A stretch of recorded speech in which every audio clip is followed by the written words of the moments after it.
Good afternoon and welcome to the latest edition of Lunchtime Learnings. I'm delighted to be joined by the very energetic, inspirational Alex Tan, who is the Regional Sales Director at Andrews Property Group. I've never known Alex, so firstly, welcome and thank you for your time this afternoon. I'm incredibly grateful. And in all the podcasts I've done before and put out that I'm going to have a guest, I don't think I've had so many people saying, "Oh, I'm so excited about this one. Alex is inspirational. She's an amazing, amazing lady." So I'm No super pressure. excited. My gosh. I'm super excited to find out why everybody feels so highly and passionately about you, which is amazing. Me So too, firstly, Stephen. you're right, absolutely no pressure on that introduction whatsoever. So welcome. So tell us a little about yourself. How did you manage to become an estate agent, and a very good one at that? And tell us about your journey. Sure. So I went to university and I studied business. I thought, what do I do now? And I went into advertising. So from selling publications and adverts in publications, and it was cold calling on the phone, relentless, very boiler room esque. And I did it for a year. So in that environment, that's solid. But it was tough. It was really tough. And I think what that made me realize is that I want to be able to connect with customers, meet with them, and interact with them face to face. So then naturally for me, property seemed like an absolute no-brainer. Although when I did start in the industry, it was 2008. So some people may well have said probably the worst time to enter the industry. Um, and when I did actually join my first company, they did say, "Well, why do you want to come into property?" So I thought that was a really good challenge for me. Um, then I came into agency, absolutely loved it, still here today, obviously. And I think what I've really enjoyed is being able to go from being a trainee estate agent, all the way up to what I'm doing now as regional sales director at Andrews. Fantastic. So I'm sure that there's been loads of lessons along the way that you've learnt going from a trainee to regional sales director, and well done, because that's an incredible jump. So Thank it you. shows what you can do.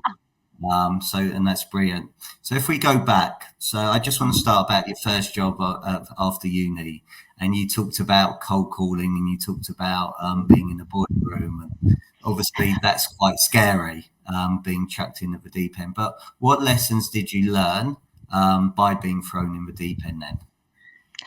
Resilience. I think that is so paramount to anything, especially in that environment, because you do get the knockbacks. You can't even get through. You have to get through the gatekeepers before you get to the decision makers. But for me, it really was the key and laid the foundation towards me being a successful salesperson, because you have to be able to bounce back from all of those setbacks, because you would be making hundreds of calls a day to be able to obviously make sure that you can speak to the decision maker and pitch. And I think that in our industry there are highs and lows, and it's a roller coaster. So for me, that really did set me up. So having a positive mental attitude in anything and everything that you do, I think that is so key.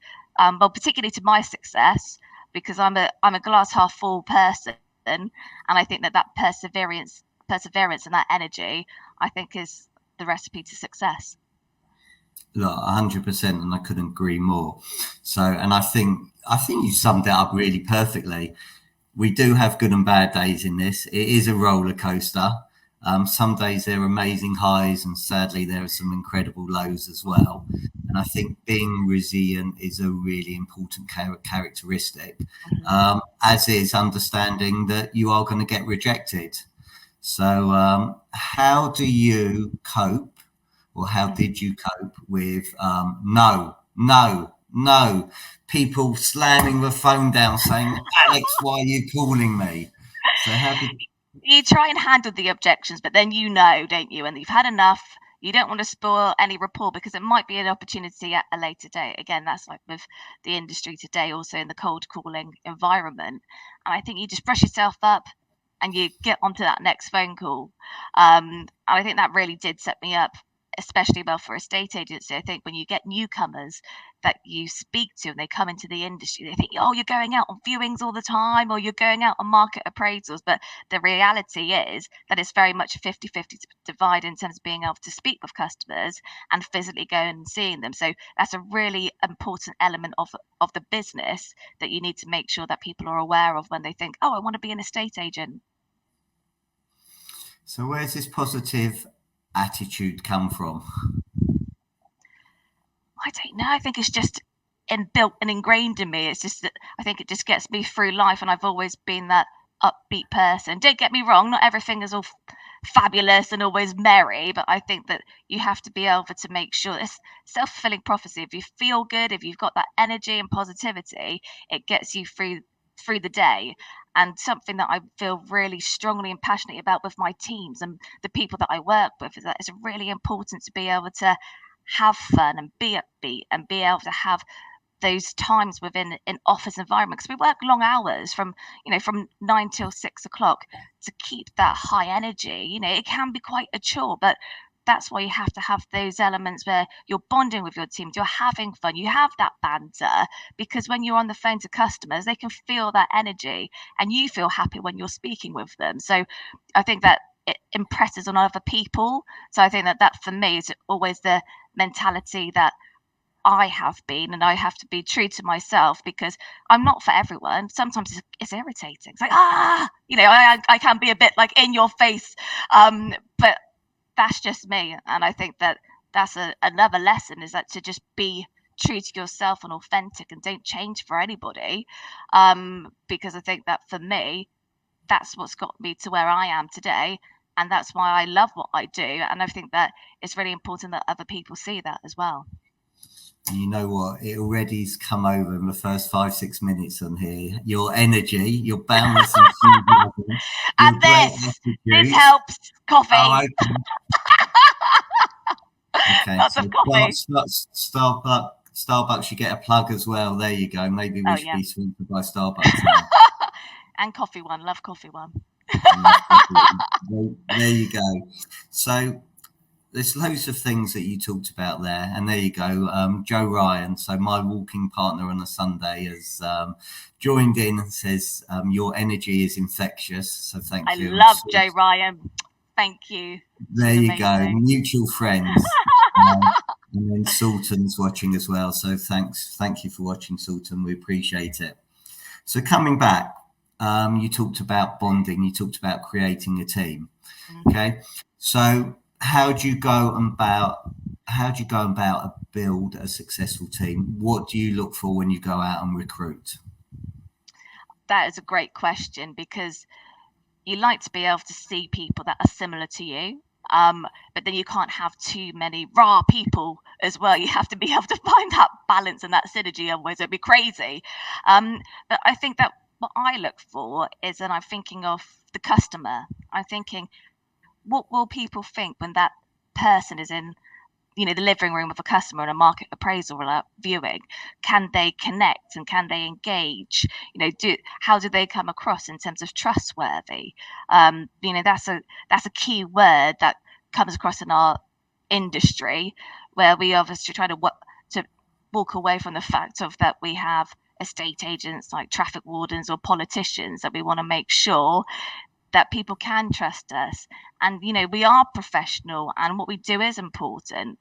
And I think you need to make sure that you've got somebody that has that ethos and those ethics that resonate with you and the company that you represent. So that's something that I feel really strongly about, is being able to have that connection. But equally so, you need to have somebody that is hungry and driven and motivated and positive and competitive, but it has to be balanced, because you don't want to be in that environment where you have cutthroat people and do things underhand. You want to make sure that you bring people into the business that are going to be a good representation of the organization and also you, because obviously you're their manager. So for me, that's really important.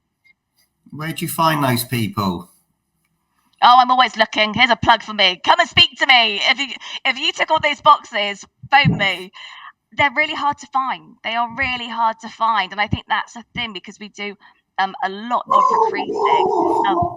There you go. I've Chewy's joining in. Chewy's excited. The Chewy dog's wants to join joining my in. team. Charlotte wants to join the team. The Budgeroo Girl wants to join the team. So there you go. So I do obviously use LinkedIn a lot to be able to bring people within to the business, and I think that is such a powerful tool, definitely. But they are very difficult. They are very difficult to find. It's very difficult to find. So once you've got people within your team, it's being able to, nurture their talent and be able to help them grow and develop within the business and help them with their careers and just instill all of those life lessons that you've learned to make sure that you can again make lots of mini me's. Okay. So what do you do to nurture that talent once you got them? Well, exactly. I work in a very collaborative culture. Chewy is just loving what I've got to say. See, so excited. Absolutely spot on. Absolutely, perfect timing. We see it's real now. It's probably the loudness is probably setting him off. I think it's my son coming in from school at the time. So hopefully it'll be very quick, and hopefully they keep quiet. Otherwise, it's going to be a long podcast with you and me and the dogs barking the whole time. So, bring them in. They can come in, can't they? We will see. There you go. No. So there you go. My son's just in from school. Hopefully he'll keep them quiet and we can carry on. Okay. We're just talking about collaboration. So I very much like my team to have a voice because I like to treat them how I want to be treated, that I have that voice, and that's important as well, and that's really valuable because I absolutely do not know all the answers. I think the best answers are the people that come around, that come from around you, and you really need to tap into that, that talent. You've got all of these voices, you've got these people that are on the field and doing the day to day, whereas I am managing the people and the teams.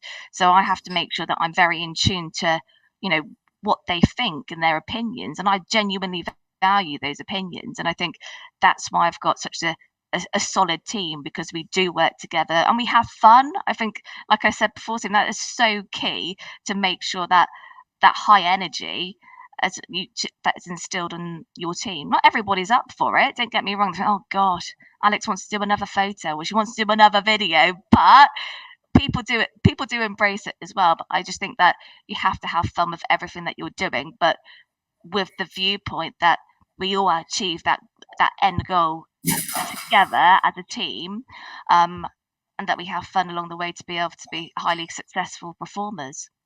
Okay, so you've mentioned have fun 4 times so far. Okay, what does having fun look like to you and your colleagues at Andrews Property Group?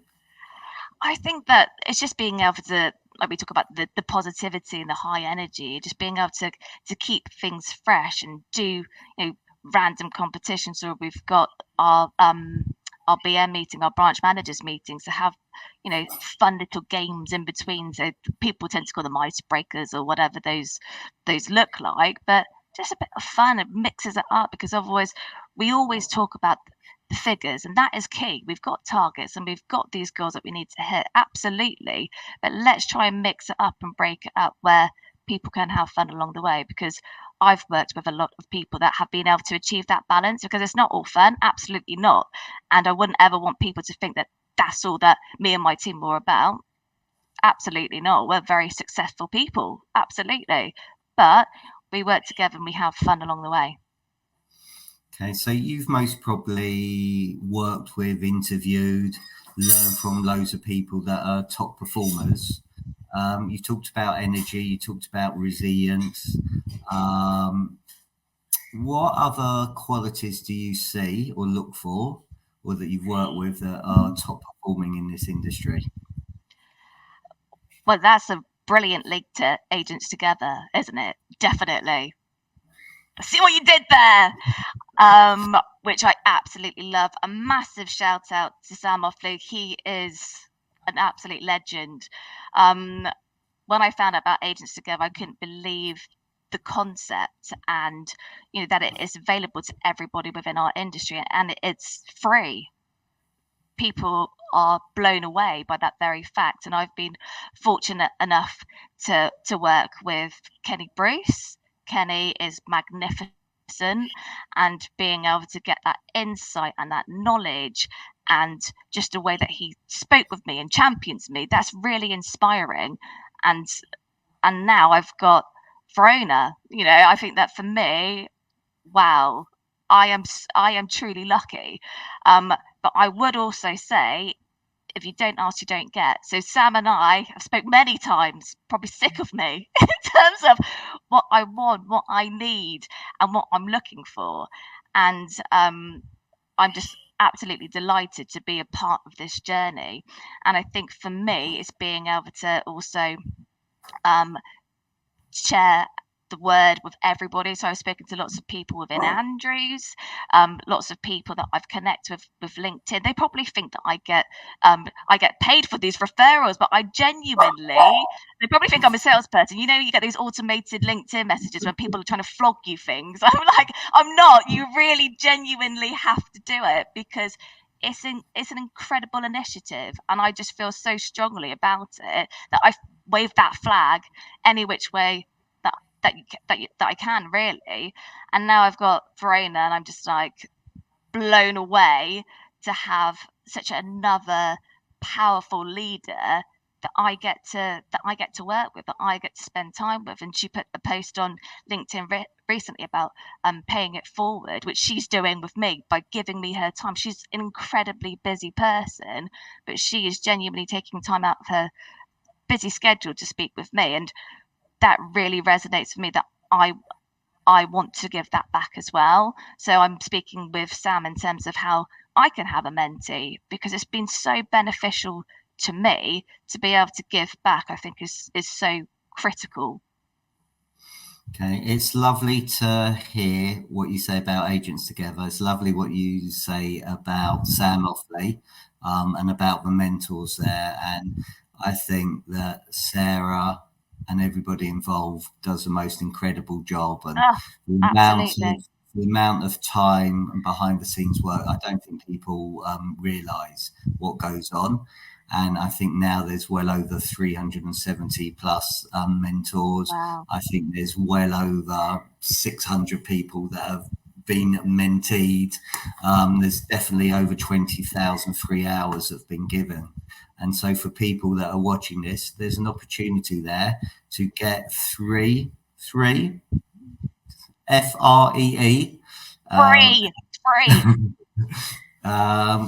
Help, assistance, coaching, somebody that you can challenge you, get you out of your comfort zone, but ultimately there to help you, guide you and support you in your journey. And why wouldn't you not want to do it? And I think having a raving fan like you is absolutely amazing. And I know there's a number of other raving fans as well that constantly talk about Agents to Giving and the amazing work that it does. So thank you. Love it. Big shout out to Sarah Ed as well. Love her. Amazing. Another amazing woman in our industry.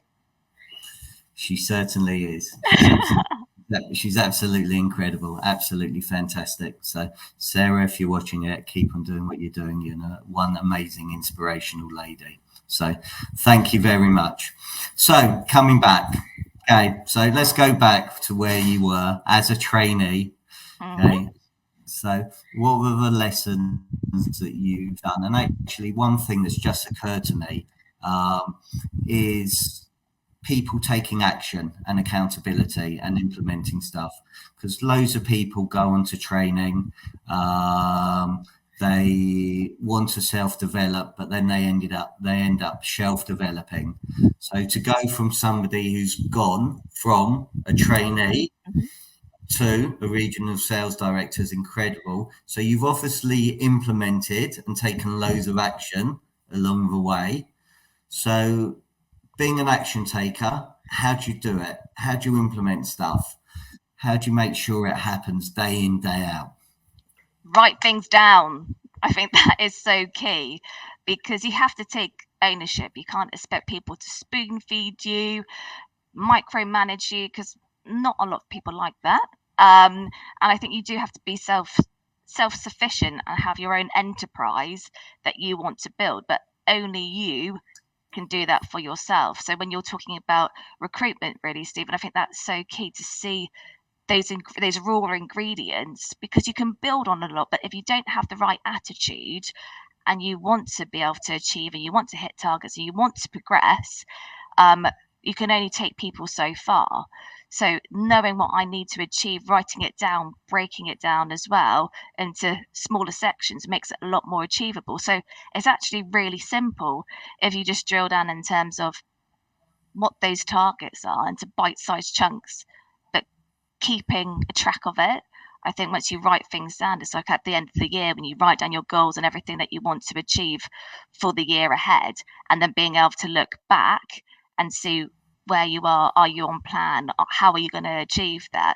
I think I very much believe in that, those positive affirmations and being able to have vision boards, and that for me is really powerful. I'm a very visual person, so for me that works. It might not work for everybody, but in terms of me and my journey and my life lessons, that's been really crucial to how I've been able to achieve what I've achieved.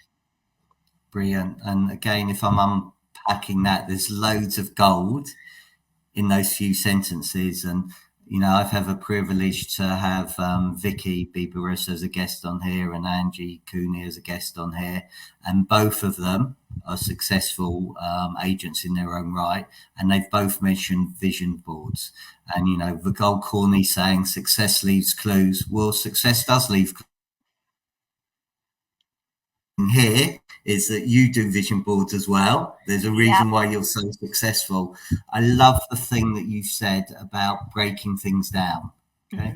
Because and making things far more achievable. Because actually, you know, you may get your target at the start of a year and it could be a very scary number, but breaking it down into maybe months, months, weeks, days, what you need to do, actually it's not as scary if you do that. Definitely. Again, one final thing that I think you said, which 100% not enough people look at, is about, are we on track or are we off track? And are they reviewing their goals every 7, 14, 21, 28 days? Because if you're reviewing them after 28 days, it's far too long. Definitely. I think that is such a good point, because like you said, you'll have, you know, that your goal at the beginning of the month, and it's too late by the time you get to the end of the month. You're like, well, you haven't hit it. So, well, what have you done to make sure that you are on track, to be able to make sure that you smash it out of the park? Okay, so another thing then is people's time management or choice management. So I can imagine you're incredibly busy. I know you've got a young daughter as well. How do you manage to juggle everything you do? Because I see you everywhere. You're at this meeting, you're at this meeting, that meeting. You're having your fun. You're having your icebreakers all the time. You're all smiling all the time. But joking aside, how do you manage to juggle at every single thing you do? I think that's the thing. I think good planning is critical. Sam asked a question, interestingly enough, on Ages Together about time management. How do you manage your time? Because my view is to be able to make sure that I get round to as many as my people and be able to go into the branches, not just with my branch managers, but obviously the rest of the team within my network across Bristol and Bath. But something always will get thrown in the mix and it changes your plan. So I like to be able to plan my week in my Outlook diary for the month, really, because you have certain meetings that you need to attend aside from being working with your team, and you've got one-to-ones that can take over a week and a half sometimes with the amount of people that you're working with. And it is tricky because you have to be able to prioritize and see if something really important happens. It might be that you have to drop that or move that, because one of the worst things you can do is move meetings, especially when people are expecting to see you. And I really don't like to do that unless it is super urgent. So it's being strict as well, because you think, oh, I could move that, but you have to be able to think of the knock-on effect of how it will affect that person. But equally so, if you don't tend to that, what are the consequences? So I think that your mind works at a million times an hour, which is okay with me because I've got lots of coffee on board, so that's fine. But it is tricky, and then being a working mum as well, and making sure that my daughter's looked after, that she's in school, that she's happy, and this, that, and the other. You know, it is a balancing act, and I think you just do it. I think that a lot of mums and dads, but would particularly say it's one of those things as part of your routine, and you get used to it, and they get used to it, and you know what you have to conquer, and it's really strange because you just do it. You don't really think about it. You spin all those plates and you multitask, and the expectations and everything, because you've got to deliver. You've got to make sure that you deliver on your job, on your targets, on your role as a mother, as a partner, as everything really.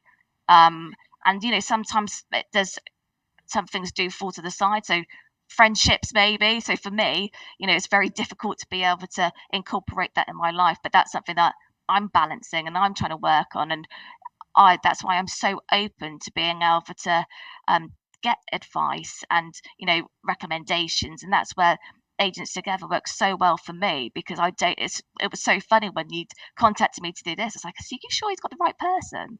It is the whole imposter syndrome, because I think there's so many remarkable people that are out there, and I haven't got all the answers, and I'm still learning and still developing. And I think anybody in any position that they are, if they're not open to that and the ego gets in the way, I just personally don't think it's a great thing. And I always want to learn, and I always want to develop. So I'm all ears. Well, so here's a couple of questions for you. So there's some gentleman called Sam Offley. I've never heard of him, who's come on here. Thank you both for the shout out. Every time Alex and I speak, Alex is always full of energy, and it's a type of energy that's contagious. If anyone is feeling low, just give Alex a call. Also, so there you go. My bad. We've got over 760 mentorships. So again, Wow. you know, thank you to everybody that take their time for these mentees. And I know both the mentors and mentees both benefit from it. So again, anybody watching this, if you want to know more about becoming a mentor, want to know more about becoming a mentee, you can have a look at the Agents Together website. You can reach out to Sam Offley, Sarah Edmondson, send me a message, and I'll put you in contact with whoever that's needed. And Alex is very shy about it, as we've heard today. So I'm sure you can reach out to Alex. I just don't understand why everybody doesn't. Why would it's a no-brainer? Honestly, do it. Right. So coming back to that, learning to say no, because there's going to be a lot of people that are watching this and just say yes to absolutely everything, and then most probably really get stressed, suffer. How do you learn to say no? Because it's hard, isn't it? You can't. I know you can't please Still everybody. learning. No, I think that's the thing, isn't it? I think that it's interesting, isn't it? Because you can tell people to do a certain thing and learn to say no, but I'm still guilty of it. You know, I mean that's the thing, isn't it? But because of your time and how precious it is to make sure that you do, like you said about breaking it down, Stephen, and making sure that things get done and prioritizing everything in terms of what's urgent, what's not. And I think sometimes you just have to be really strict. I think, you know what? Be true to yourself. How are you going to achieve everything? You say yes and you get bombarded and you get stressed. And I don't think there's any easy way to say how you can tell other people to say no, because I'm still learning. I don't think there is. I genuinely don't. And if anybody does, message me. Thanks. Okay, so now all your raving fans are coming on here. So we've now got Debbie as well. So totally agree. She has so much energy and always makes me feel good when I speak with her. So you talk about this imposter syndrome. Help me understand why you've got imposter syndrome when you've got so many raving fans out there, and you're obviously exceptional at what you do. That's so lovely. And do you know what? It's great that Debbie was on there. That's really good timing, because in the industry, in Andrew's world, you know, Debbie was a massive figurehead as in a woman. And I think that we've got so many within our industry. And for me, I thrive off of that. So we've got the Women in Estate Agency Conference coming up, which I cannot wait for. And it's just what we need. And that community is it's so powerful, and everybody's there to support each other, and they're rooting for each other. There's no egos whatsoever. They genuinely want to help, and it's another platform where people can come together, ask questions, and a safe place, because there's not many women in senior positions, and there's so many key women and influential people, not just women, but I think for me, I feel very strongly as a woman in the industry where there's not a lot of us in senior positions, and also working mothers too. So that's something I feel particularly strong about. And I've just come off a call with my wonderful colleagues at Andrews, where we're trying to recreate something similar within our organisation, which I feel so passionately about. And I'm so excited that we can try and replicate a miniature version within our organisation. And I think that people can only learn and grow from having that, and us acknowledging it to a smaller degree. But I think that for us, and making sure that we can bring everybody along the journey and support people within our organisation, I'm really excited to see what we achieve. Fantastic. So another one's come on, Andrew Simmons, legend. I'm sure he's not talking about me, but thank you, Andrew. And Debbie, obviously I need to get you on the podcast as well. Yeah. So give us a shout and we'll try and get you on. Andrew Simmons, he's the agent that never sleeps. He had the delight of dealing with me when he sold me my house recently. So he's a legend. Got Andrew on the spot. How was your experience? Joking aside, how was your experience? It doesn't have to be about Andrew, but buying the house from an agent's point of view. How did you find it? So you can be nice to Andrew or not, but I'm sure there were other agents involved in that. So how was your experience? Definitely. And what did you learn from that? So I learned, don't tell estate agents that you work in the industry. I think that was the key. So I made sure that stopped mentioning that element of the business, that me and my partner are in the business. So if I'm not going to tell anybody. So when this house came up with Parker's with Andrews, I'm not going to say anything.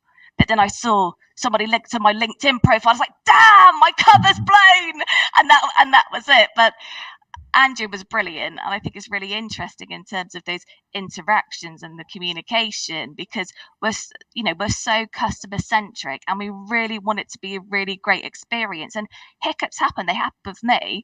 And even though we talk about the stresses and this, that, and the other, when you actually go through the emotions and everything from your side, you can really have that genuine compassion for people. We talk about it, and I think we can't be flippant in how we deal with it, and how it's not transactional.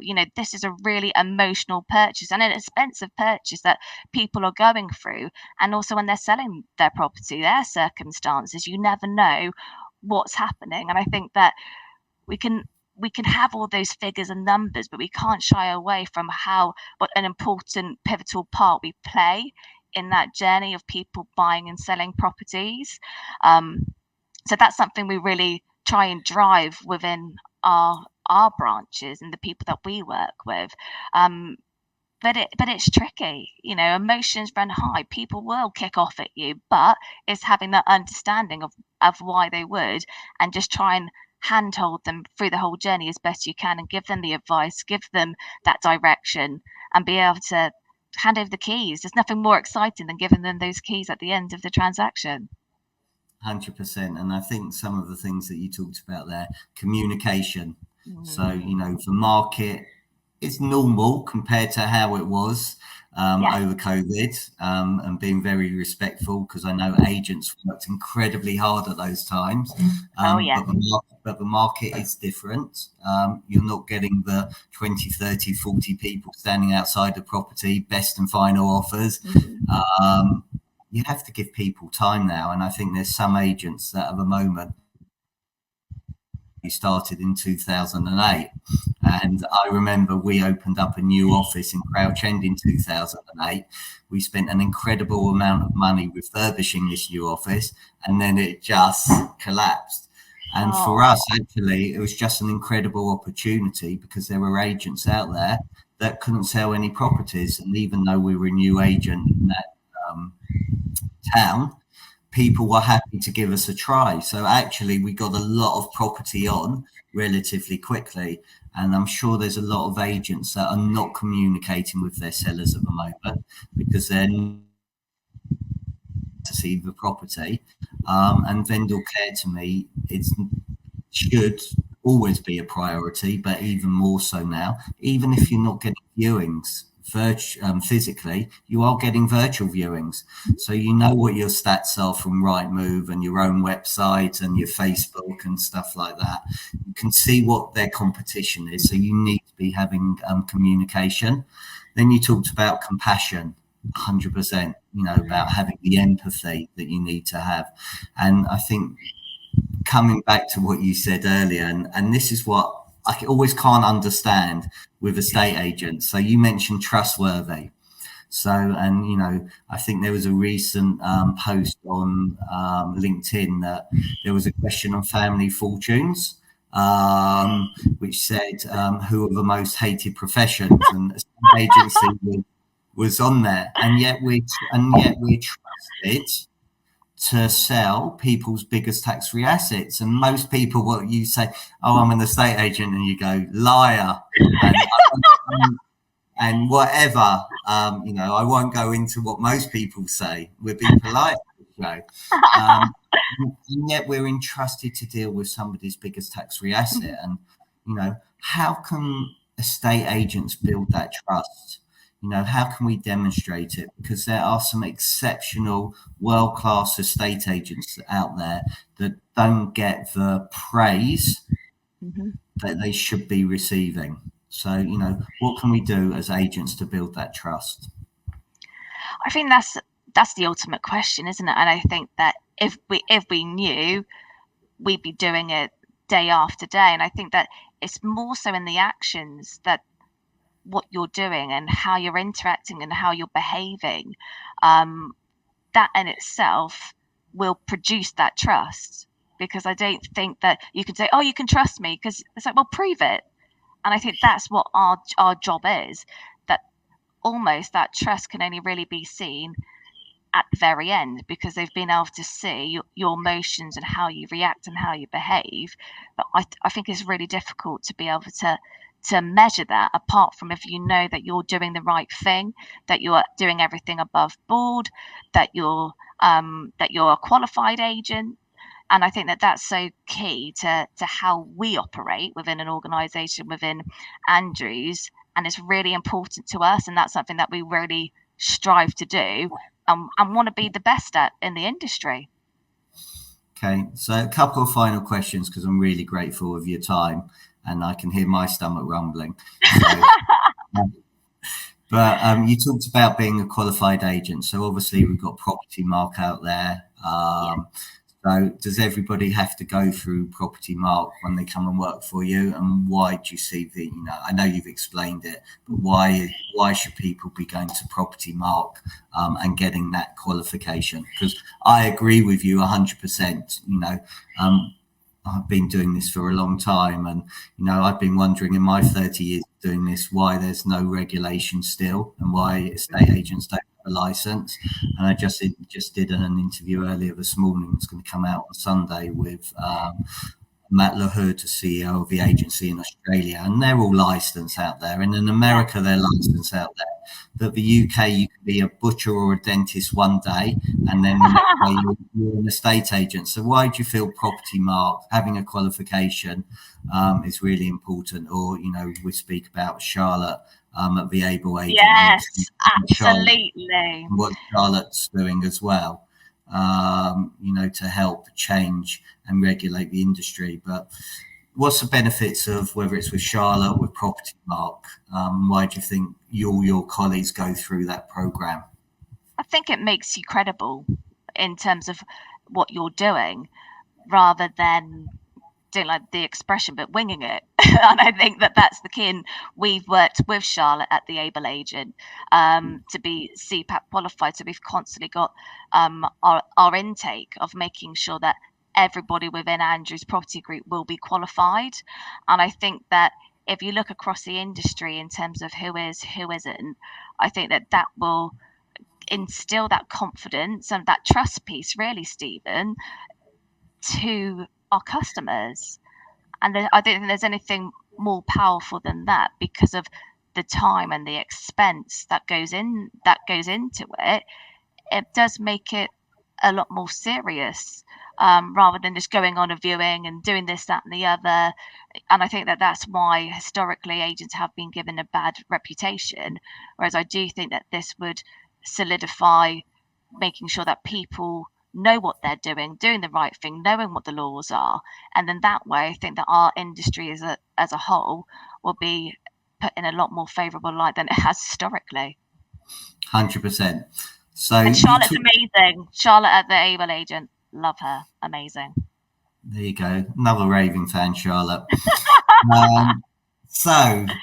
You talked a lot about learning and growing, and I know obviously you learn and grow with Bruce, Ken Bruce, that you talked about, and you also talked about Veronica and how she's making a difference.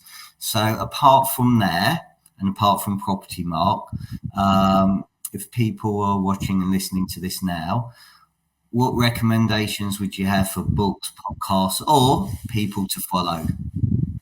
Oh, that's a good one. So one of my ultimate old school books, The Secret. Love The Secret. And again, that's about being able to put positivity out to the universe, so you can see in terms of what I encompass. Podcast, your podcast, obviously. Obviously. Hey, I won't test you in my last one then. No, don't test me on the last one. I'm still I need to catch up on quite a few, and I think that's something that I need to make more time for. And that's one of my commitments to myself when I'm doing my goals, is being able to make sure that I've got more podcasts and TED Talks to be able to make sure that I'm instilling all this information, because I think that we can get so busy doing other things, but being able to take that time to diarize, like we said, and prioritize that I need to make sure that I have an hour of me time, but in a sense of be able to grow and develop. So what podcast am I going to listen to? What webinar am I going to attend? And I think that we've got so much at our disposal to be able to attend for free. And that's something that I do actually need to put into my day-to-day learnings, because I don't do enough of it. And that's something that I need to learn from. But I do very active on LinkedIn, and there's a lot of great people that I follow. I'm particularly interested in women in our industry. Not to say there aren't any amazing men, because there are, absolutely. But I think that that's something that I particularly feel passionate about. So all of the women that are involved in Women in the Estate Agency, the group, and you've seen obviously the conference that's coming up in March, which will be absolutely incredible. We've mentioned a lot of key women are in our industry at the moment, and there are so many that I absolutely admire and are so influential. And I think that I love the work that they're doing. So Ellie Rees at the moment, she's obviously campaigning for the Dear Sirs, and I love that she's really pushing that. Megan 18, absolute queen. We've got all of these brilliant people within our industry, and I don't think people realize how great the community is, that people will reach out to you and they do want to speak to you.